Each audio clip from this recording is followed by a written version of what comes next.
নমস্কাৰ। এই মুহূৰ্তত আহি পৰিছে অসমবাসী ৰাজ্যখনে কেইবাটাও গুৰুত্বপূৰ্ণ খবৰ। অসমৰ লাখ লাখ ধনী দুখীয়া পৰিয়ালৰ বাবে এটা ডাঙৰ খবৰ। অৰ্থাৎ অৰুণোদয় আঁচনি 3.0 ইতিমধ্যে আবেদনৰ প্ৰক্ৰিয়াটো আৰম্ভ হৈ গৈছে। কিন্তু ক'ত কেনেকৈ আবেদন কৰিব, কোনে কোনে আবেদন কৰিব পাৰিব আৰু আবেদন কৰাৰ আগত মুখ্যমন্ত্ৰী ডক্টৰ হিমন্ত বিশ্ব শৰ্মাই কেইবাটাও ক্ৰাইটেৰিয়া দিছে। সবিশেষ জানিব এইটো ভিডিঅ'ৰ মাধ্যমত। আৰু যিসকল দুখীয়া দৰিদ্ৰ পৰিয়াল আছে এতিয়ালৈকে ৰেচন কাৰ্ড লাভ কৰা নাই তেওঁলোকৰ বাবে এটা ভাল খবৰ। 20 লাখ লোকে নতুনকৈ ৰেচন কাৰ্ড লাভ কৰিব। লগতে ৰেচন কাৰ্ড থাকিলে 5টাকৈ নতুনকৈ সামগ্ৰী লাভ কৰিব। সবিশেষ জানিব এইটো ভিডিঅ'ৰ মাধ্যমত। আৰু লাখ লাখ কৃষকৰ বাবে এটা ডাঙৰ খবৰ। অৰ্থাৎ PM কিষাণ যোজনাৰ অধীনত যিসকল কৃষক আছে 19 নম্বৰ কিস্তি ধন কেতিয়া দিব আৰু কোনে কোনে লাভ কৰিব আৰু লাখ লাখ কৃষকৰ নামসমূহ কৰ্তন কৰিব। গতিকে ভিডিঅ'টো সম্পূৰ্ণকৈ চাওক আৰু ভালদৰে বুজি লওক। তবলক ভিডিঅ'টো আৰম্ভ কৰোঁ। আৰু আজিৰ প্ৰথমটো খবৰ হৈছে ৰাজ্যবাসীৰ বাবে এটা ডাঙৰ খবৰ। অৰ্থাৎ লাখ লাখ দুখীয়া দৰিদ্ৰ আৰু মধ্যবিত্ত পৰিয়ালৰ বাবে এটা ভাল খবৰ। কাৰণ অৰুণোদয় আঁচনি 3.0 আবেদনৰ প্ৰক্ৰিয়াটো ইতিমধ্যে আৰম্ভ হৈ গৈছে। যিসকল দুখীয়া দৰিদ্ৰ আৰু মধ্যবিত্ত পৰিয়াল নতুনকৈ অৰুণোদয় আঁচনি 3.0 আবেদন কৰিম বুলি ভাবিছে বা যিসকলে পূৰ্বতে পাইছিলে তেওঁলোকৰ বাবে এটা ভাল খবৰ। আপডেটটো এবাৰ চাই লওক। নতুনকৈ প্ৰায় 40 লাখে লোকে লাভ কৰিব অৰুণোদয় আঁচনি 3.0 ধন। মুখ্যমন্ত্ৰী ডাঙৰ ঘোষণা কৰিলে। নতুনকৈ ৰেচন কাৰ্ড লাভ কৰা সকলক লৈ মুখ্যমন্ত্ৰী বৃহৎ মন্তব্য কৰিলে। অৰ্থাৎ সকলোৱে লাভ কৰিব ৰেচন কাৰ্ড থকা পৰিয়ালে। ৰেচন কাৰ্ড থাকিলে লাভ কৰিব এতিয়াৰে পৰা অৰুণোদয় আঁচনি 3.0 জৰিয়তে ধন। অৰুণোদয় ধনৰ বাবে প্ৰায় 2 কোটি পৰিয়াল উপকৃত হ'ব বুলি মুখ্যমন্ত্ৰী ডক্টৰ হিমন্ত বিশ্ব শৰ্মাই ঘোষণা কৰিলে। অৰ্থাৎ আজিৰে পৰা আৰম্ভ হৈছে অৰুণোদয় আঁচনিৰ বাছনি হ'ব। অৰ্থাৎ যিসকলে যোগ্য হ'ব তেওঁলোকে লাভ কৰিব। অৰুণোদয় আঁচনিৰ সুবিধা ল'বলৈ উপস্থিত থাকিব লাগিব গাঁও সভাত গৈ। বৃদ্ধাশ্ৰমৰ লোক, অনাথ আশ্ৰমৰ লোকেও লাভ কৰিব অৰুণোদয় আঁচনি 3.0 জৰিয়তে ধন। ৰেচন কাৰ্ড আৰু আয়ুষ্মান ভাৰতো লাভ কৰিব ৰেচন কাৰ্ড থাকিলে। বৃদ্ধাশ্ৰমত থকা পিতৃ মাতৃয়েও লাভ কৰিব সকলো চৰকাৰী আঁচনিৰ সুবিধা বুলি চৰকাৰে ঘোষণা কৰিছে। লগতে সমষ্টিয়ে বৃদ্ধি কৰা হ'ব অৰুণোদয় আঁচনিৰ হিতাধিকাৰীৰ সংখ্যা। অৰুণোদয় আঁচনি হেৰুৱাব পাৰে আপুনি। ঘৰত চাকৰি থাকিলে নাপাব এতিয়াৰে পৰা অৰুণোদয় আঁচনি ধন বুলি চৰকাৰে ঘোষণা কৰিছে। লগতে এতিয়াৰে পৰা বাছিহে চৰকাৰে দিব অৰুণোদয় আঁচনি হিতাধিকাৰীসকলক। ঘৰত চৰকাৰী চাকৰিয়াল থাকিলে নাপাব অৰুণোদয় আঁচনি 3.0 জৰিয়তে ধন। পূৰ্বতে পাই আহিছিলে যদিও এতিয়া নামসমূহ কৰ্তন কৰিব। আৰ্থিক অৱস্থা উন্নত হ'লেও নাম কৰ্তন হ'ব পাৰে আপোনালোকৰ। অৰুণোদয় আঁচনি পাই থকা সকলেও কৰিব লাগিব এটা বিশেষ কাম। অৰ্থাৎ লাখ লাখ হিতাধিকাৰীসকলৰ বাবে এটা ডাঙৰ খবৰ। চৰকাৰে বিচাৰ বিবেচনা কৰিহে যোগ্য হিতাধিকাৰীক অৰুণোদয় আঁচনি 3.0 অন্তৰ্ভুক্ত কৰিব। যোৱা 15 ডিচেম্বৰ তাৰিখৰ পৰা ৰাজ্যত অৰুণোদয় সপ্তাহ আৰম্ভ হৈ গৈছে। গাঁও পঞ্চায়ত গৈ আপোনালোকে অৰুণোদয় আঁচনি 3.0 আবেদন কৰিব পাৰিব। আহি গ'ল অৰুণোদয় আঁচনি 3.0। সাজু কৰক আপোনাৰ সকলোখিনি যাৱতীয় নথিপত্ৰ। কাৰণ আবেদন কৰাৰ সময়ত সকলোখিনি নথিপত্ৰ লগত নিব লাগিব।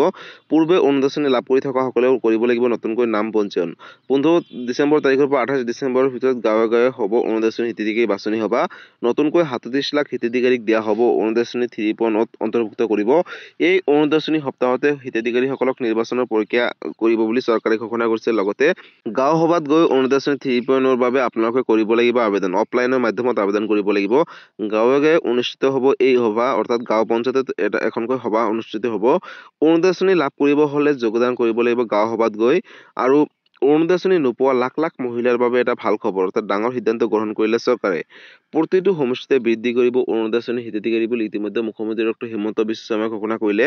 যোৱা 15 ডিচেম্বৰ তাৰিখৰ পৰা 28 ডিচেম্বৰলৈ অনুষ্ঠিত হ'ব অৰুণোদয় আঁচনি হিতাধিকাৰী সভা। অৰ্থাৎ লাখ লাখ গ্ৰাহকৰ বাবে বা হিতাধিকাৰীসকলৰ বাবে এটা ভাল খবৰ।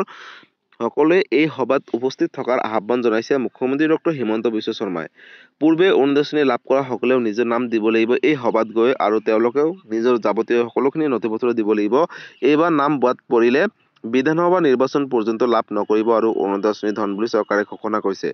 নতুনকৈ নিৰ্বাচিত সকলেহে লাভ কৰিব অৰুণোদয় আঁচনি 3.0 জৰিয়তে ধন। আৰু প্ৰতিটো সমষ্টিতে বৃদ্ধি কৰিব অৰুণোদয় আঁচনি হিতাধিকাৰী বুলি ইতিমধ্যে চৰকাৰে ঘোষণা কৰিছে। লগতে পূৰ্বে অৰুণোদয় আঁচনি লাভ কৰা সকলেও নিজৰ নাম দিব লাগিব এই সভাত গৈ। আৰু অৰুণোদয় আঁচনিক লৈ মুখ্যমন্ত্ৰী ডক্টৰ হিমন্ত বিশ্ব শৰ্মাই কৰিলে বৃহৎ ঘোষণা। অৰ্থাৎ লাখ লাখ হিতাধিকাৰীসকলৰ বাবে এটা ডাঙৰ খবৰ।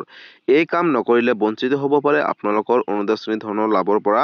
নাম দিয়াৰ পিছতহে হিতাধিকাৰী বাছনি কৰিব চৰকাৰে। গতিকে লাখ লাখ দুখীয়া দৰিদ্ৰ আৰু মধ্যবিত্ত পৰিয়ালৰ বাবে এটা ডাঙৰ খবৰ। যদিহে আপোনালোকে নতুনকৈ অৰুণোদয় আঁচনি 3.0 আবেদন কৰিম বুলি ভাবিছে তেনেহ'লে আপোনালোকৰ ৰেচন কাৰ্ড থকাটো বাধ্যতামূলক। লগতে আপোনালোকৰ আধাৰ কাৰ্ড লাগিব। আৰু যিসকলৰ ঘৰত চৰকাৰী চাকৰিয়াল আছে তেওঁলোকে লাভ নকৰিব। আৰু আপোনালোকে গাঁও সভাত গৈ নিজৰ নাম নতুনকৈ পঞ্জীয়ন কৰিব লাগিব। অৰ্থাৎ আপোনালোকে গাঁও সভাত উপস্থিত থাকিব লাগিব। যিসকলে নতুনকৈ আবেদন কৰিব তেওঁলোকে উপস্থিত থাকিব লাগিব। আৰু যিসকলে পূৰ্বৰ পৰা অৰুণোদয় আঁচনি ধনসমূহ পাইছিলে তেওঁলোকেও কিন্তু গাঁও সভাত গৈ নিজৰ নাম দিব লাগিব, উপস্থিত থাকিব লাগিব। নিজৰ নথিপত্ৰখিনি আপোনালোকে আবেদন কৰাৰ আগত নিব লাগিব। আৰু যিসকলে যোগ্য পৰিয়াল হ'ব তেওঁলোকেহে অৰুণোদয় আঁচনি 3.0 জৰিয়তে ধনসমূহ লাভ কৰিব। আৰু যদি আপোনালোকে এতিয়া আবেদন নকৰে তেনেহ'লে আগন্তুক 2026 চনৰ নিৰ্বাচনৰ আগতে আৰু অৰুণোদয় আঁচনি ধন নাপাব। গতিকে যিসকল দুখীয়া দৰিদ্ৰ আৰু মধ্যবিত্ত পৰিয়াল যোগ্য হ'ব তেওঁলোকে অৰুণোদয় শ্ৰেণী 3.0 অতি শীঘ্ৰে আবেদন কৰক আৰু 28 ডিচেম্বৰৰ আগতে আপোনালোকে গাঁও সভাত গৈ নিজৰ ডকুমেণ্টছৰ সৈতে আপোনালোকে তাতে গৈ থাকিব লাগিব আৰু নিজে লগত থাকি নিজৰ নামসমূহ পঞ্জীয়ন কৰিব লাগিব। গতিকে লাখ লাখ দুখীয়া দৰিদ্ৰ পৰিয়ালৰ বাবে এটা ডাঙৰ খবৰ আছিলে, অৰ্থাৎ অৰুণোদয় শ্ৰেণীক লৈ কিবা সুধিবলগীয়া জানিবলগীয়া থাকিলে আপোনালোকে মোক কমেণ্ট কৰি জনাব, মই নিশ্চয় ৰিপ্লাই দিবলৈ চেষ্টা কৰিম। আৰু আজিৰ পৰৱৰ্তী খবৰটো হৈছে ৰাজ্যবাসীৰ বাবে আন এটা ডাঙৰ খবৰ, অৰ্থাৎ লাখ লাখ দুখীয়া দৰিদ্ৰ আৰু মধ্যবিত্ত পৰিয়ালৰ বাবে এটা ভাল খবৰ। বন্ধুসকল, যিসকল দুখীয়া দৰিদ্ৰ পৰিয়ালে নতুনকৈ ৰেচন কাৰ্ড আবেদন কৰিছিলে তেওঁলোকৰ বাবে এটা ভাল খবৰ, কাৰণ ৰাজ্যত নতুনকৈ 20 লাখ পৰিয়ালক দিব ৰেচন কাৰ্ড আৰু এই কথা মুখ্যমন্ত্ৰী ডক্টৰ হিমন্ত বিশ্ব শৰ্মাই নিজ মুখে ঘোষণা কৰিছে। গতিকে যিসকলে নতুনকৈ ৰেচন কাৰ্ড আবেদন কৰিম বুলি ভাবিছে তেওঁলোকৰ বাবে এটা ভাল খবৰ, আৰু যিসকলে পূৰ্বতে ৰেচন কাৰ্ড আবেদন কৰিছিলে তেওঁলোকৰ বাবেও এটা ভাল খবৰ, কাৰণ যিসকলে নতুনকৈ ৰেচন কাৰ্ড আবেদন কৰিছিলে তেওঁলোকে ৰেচন কাৰ্ড লাভ কৰাৰ পিছতে অৰুণোদয় শ্ৰেণী 3.0 আবেদন কৰিব পাৰিব। পোনপ্ৰথমতে আপডেটটো এবাৰ চাই লওক। ৰেচন কাৰ্ড হিতাধিকাৰীয়ে চাউলৰ উপৰিও লাভ কৰিব এতিয়াৰ পৰা দালি আৰু চেনি। ৰেচন কাৰ্ডৰ হিতাধিকাৰীসকলৰ বাবে এটা ডাঙৰ খবৰ, তাত লাখ লাখ গ্ৰাহকৰ বাবে এটা ডাঙৰ খবৰ। চাউলৰ উপৰিও হিতাধিকাৰীসকলে লাভ কৰিব এতিয়াৰ পৰা দালি আৰু চেনি বুলি চৰকাৰে ঘোষণা কৰিছে। লগতে ৰেচন কাৰ্ডৰ জৰিয়তে কম দামতে দালি আৰু চেনি লাভ কৰিব ইতিমধ্যে চৰকাৰে ঘোষণা কৰিছে। বজাৰৰ দামতকৈ কম দামত দিয়াৰ পৰিকল্পনা ৰাখিছে মুখ্যমন্ত্ৰী ডক্টৰ হিমন্ত বিশ্ব শৰ্মাই। খাদ্য অসামৰিক যোগান বিভাগক এই বিষয়ত দায়িত্ব অৰ্পণ কৰিছে ইতিমধ্যে মুখ্যমন্ত্ৰীগৰাকীয়ে। বাজেট অধিৱেশনত এই সন্দৰ্ভত লোৱা হ'ব ডাঙৰ সিদ্ধান্ত বুলি ঘোষণা কৰিলে। অসমৰ ৰেচন কাৰ্ডৰ হিতাধিকাৰীয়ে বহিৰাজ্যতো সংগ্ৰহ কৰিব পাৰিব এতিয়াৰে পৰা নিজৰ চাউল। অসমৰ পৰাই কৰ্তন কৰা হ'ব এই চাউল বুলি চৰকাৰে ঘোষণা কৰিছে, অৰ্থাৎ লাখ লাখ গ্ৰাহকৰ বাবে এটা ডাঙৰ খবৰ। ৰেচন কাৰ্ডৰ হিতাধিকাৰীসকলৰ বাবে জৰুৰী খবৰ, যিসকলৰ ৰেচন কাৰ্ড আছে। 15 ডিচেম্বৰত 20 লাখ লোকক দিয়া হ'ব ৰেচন কাৰ্ড। তালিকাত নাম আছেনে নাই চাই ল'ব আপোনালোকে। ৰেচন কাৰ্ডক লৈ মুখ্যমন্ত্ৰী ডক্টৰ হিমন্ত বিশ্ব শৰ্মাই কৰিলে বৃহৎ ঘোষণা, অৰ্থাৎ যিসকলে দুখীয়া দৰিদ্ৰ পৰিয়াল ৰেচন কাৰ্ড আবেদন কৰিছিলে। যোৱা 15 ডিচেম্বৰৰ পৰা বিতৰণ কৰা হৈছে ৰেচন কাৰ্ডসমূহ। 20 লাখ লোকে নতুনকৈ লাভ কৰিব এই ৰেচন কাৰ্ডসমূহ, যিসকলে নতুনকৈ আবেদন কৰিছিলে। আজিয়ে আপুনি কৰক আবেদন, অৰ্থাৎ ৰেচন কাৰ্ডৰ বাবে আবেদন কৰক যদি আপোনালোকে আবেদন কৰা নাছিলে। সেৱা সেতু পৰ্টেলত গৈ সহজতে কৰিব পাৰিব ৰেচন কাৰ্ডৰ বাবে নিজে আপোনালোকে সকলোৱে আবেদন। ৰেচন কাৰ্ড থাকিলে লাভ কৰিব বিনামূলীয়াকৈ 5 কেজিকৈ চাউল, লগতে আপোনালোকে লাভ কৰিব 5 লাখ টকা পৰ্যন্ত চিকিৎসা সেৱাও লাভ কৰিব বুলি চৰকাৰে ঘোষণা কৰিছে। কিন্তু ৰেচন কাৰ্ড থকাটোহে বাধ্যতামূলক। আৰু ৰেচন কাৰ্ডৰ সৈতে থাকিব লাগিব এতিয়াৰ পৰা আধাৰ কাৰ্ড লিংক। ৰেচন কাৰ্ড আৰু আধাৰ কাৰ্ড লিংক থকাটো বাধ্যতামূলক। মুখ্যমন্ত্ৰী ডক্টৰ হিমন্ত বিশ্ব শৰ্মাই ডাঙৰ ঘোষণা কৰিলে ৰেচন কাৰ্ডক লৈ। গতিকে ৰেচন কাৰ্ড যাৰ যাৰ ঘৰত আছে তেওঁলোকে নতুনকৈ অৰুণোদয় শ্ৰেণী 3.0 আবেদন কৰিব পাৰিব। আৰু যিসকলে নতুনকৈ ৰেচন কাৰ্ড আবেদন কৰিছিলে তেওঁলোকে যদি ৰেচন কাৰ্ড নতুনকৈ লাভ কৰিছে তেনেহ'লে তেওঁলোকক নতুনকৈ অৰুণোদয় শ্ৰেণী 3.0 আবেদন কৰিব পাৰিব। ৰাজ্যৰ লাখ লাখ দুখীয়া দৰিদ্ৰ আৰু মধ্যবিত্ত পৰিয়ালৰ বাবে এটা ভাল খবৰ, কাৰণ মুখ্যমন্ত্ৰী ডক্টৰ হিমন্ত বিশ্ব শৰ্মাই ইতিমধ্যে ঘোষণা কৰিছে যে যাৰ যাৰ ঘৰত ৰেচন কাৰ্ড আছে তেওঁলোকে অৰুণোদয় শ্ৰেণী 3.0 আবেদন কৰিব। আৰু ৰেচন কাৰ্ড থাকিলে এতিয়াৰে পৰা বিনামূলীয়াকৈ চাউলে নহয় তাৰ উপৰিও দালি আৰু আপোনালোকে চেনি লাভ কৰিব। গতিকে লাখ লাখ গ্ৰাহকসকলৰ বাবে এটা ডাঙৰ খবৰ, আৰু মুখ্যমন্ত্ৰী ডক্টৰ হিমন্ত বিশ্ব শৰ্মাই ডাঙৰ ঘোষণা কৰিলে ৰেচন কাৰ্ডক লৈ। গতিকে ৰেচন কাৰ্ডক লৈ কিবা সুধিবলগীয়া বা জানিবলগীয়া থাকিলে আপোনালোকে মোক কমেণ্ট কৰি জনাব, মই নিশ্চয় ৰিপ্লাই দিবলৈ চেষ্টা কৰিম। আৰু আজিৰ পৰৱৰ্তী খবৰটো হৈছে ৰাজ্যবাসীৰ বাবে আন এটা ডাঙৰ খবৰ, অৰ্থাৎ লাখ লাখ কৃষকৰ বাবে এটা ডাঙৰ খবৰ। বন্ধুসকল, PM কিষাণ যোজনাৰ 19 নম্বৰ কিস্তি ধন কেতিয়া দিব আৰু কোনে কোনে লাভ কৰিব। আৰু 19 নম্বৰ কিস্তি ধন লাভ কৰিব হ'লে আপোনালোকে বিশেষ কেইটামান কাম কৰিব লাগিব। লগতে লাখ লাখ কৃষকৰ নামসমূহ কৰ্তন কৰিব, অৰ্থাৎ বহুতো ভুৱা হিতাধিকাৰীসকলৰ নামসমূহ কৰ্তন কৰিব বুলি ইতিমধ্যে চৰকাৰে ঘোষণা কৰিছে। গতিকে কাৰ কাৰ নামসমূহ কৰ্তন কৰিব পোনপ্ৰথমতে আপডেটটো এবাৰ চাই লওক কি কি নতুনকৈ চৰকাৰে ঘোষণা কৰিলে। PM কিষাণ যোজনাৰ হিতাধিকাৰীৰ বাবে ডাঙৰ খবৰ। ফেব্ৰুৱাৰী মাহৰ প্ৰথম সপ্তাহতে লাভ কৰিব 19 নম্বৰ কিস্তি ধন। ধন লাভ কৰিব হ'লে আপোনালোকে বিশেষ কেইটামান কাম কৰিব লাগিব। PM কিষাণ যোজনাৰ 19 নং কিস্তি ধনক লৈ আহি গ'ল এটা ডাঙৰ খবৰ, অৰ্থাৎ লাখ লাখ কৃষকৰ বাবে এটা ডাঙৰ খবৰ। ফেব্ৰুৱাৰী মাহতে লাভ কৰিব পাৰে 19 নম্বৰ কিস্তি ধন বুলি ইতিমধ্যে আপডেট আহি পৰিছে। এইবাৰ ৰাজ্যত PM কিষাণ যোজনাৰ ধন লাভৰ পৰা বঞ্চিত হ'ব মুঠ 8 লক্ষাধিক ভুৱা হিতাধিকাৰী। ভুৱা কৃষকৰ বাবে ইতিমধ্যে জিলাই জিলাই তদন্ত আৰম্ভ কৰিছে চৰকাৰে। যিসকলে ভুৱা কৃষক আছে সাজু কৰিছে ভুৱা হিতাধিকাৰীসকলৰ তালিকা, অৰ্থাৎ নতুনকৈ এখন তালিকা প্ৰস্তুত কৰিছে। একেটা পৰিয়ালতে 2জনৰ পৰা 3জনকৈ সদস্য ভুৱা হিতাধিকাৰী আছে। লগতে 98 জন কৃষি বিষয়াৰ বিৰুদ্ধেও চলিব তদন্ত অভিযান আৰম্ভ কৰিছে চৰকাৰে। কৃষকৰ সন্মানৰ বাবে দিয়া ধনৰ ওপৰত চকু দিছিল ভুৱা কৃষকৰ বুলি ইতিমধ্যে চৰকাৰে ঘোষণা কৰিছে। লগতে ভুৱা কৃষকৰ বাবে তালিকা সাজু কৰিছে আৰু তদন্ত আৰম্ভ কৰিছে চৰকাৰে।